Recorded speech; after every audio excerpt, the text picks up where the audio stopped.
திருமகளின் துணை பகுதி 1 கிருஷ்ணபுரம் என்ற அழகான கிராமத்தில் மக்கள் அமைதியாகவும் பக்தியுடனும் வாழ்ந்து வந்தனர்.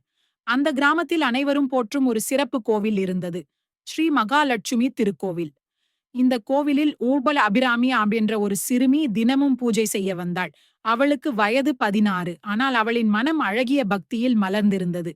அவளுடைய அப்பா பெஸ்ட்ரத் செந்தில்நாதன் கோவிலின் பூசாரி.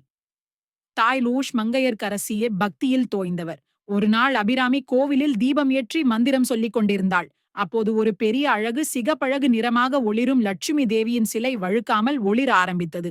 அபிராமி திடுக்கிட்டு பின் சென்றாள். கோவிலில் இருந்த பூசாரிகள் பக்தர்கள் அதிசயத்துடன் பார்த்தனர். அந்த இரவில் அபிராமிக்கு ஒரு கனவு வந்தது. ஒரு பச்சை நிற மணிமகுடம் அணிந்த ஒரு தோற்றம் அவளிடம் வந்தது. மகளே, உன் வாழ்க்கையில் ஒரு பெரிய பரிசோதனை வர இருக்கிறது. என் துணையால் நீ அதை கடந்து விடுவாய். அபிராமி பயத்துடன் விழித்தாள். இந்த கனவு யாருக்கு தெரியாமல் இருக்க வேண்டும் என்ற எண்ணத்தில் அது குறித்து எவரிடமும் பேசவில்லை. ஆனால் அடுத்த நாளிலிருந்து கிராமத்தில் ஒரு மர்மமான சம்பவங்கள் நடக்க ஆரம்பித்தன. கிராம மக்கள் பயத்தில் வாழத் தொடங்கினர்.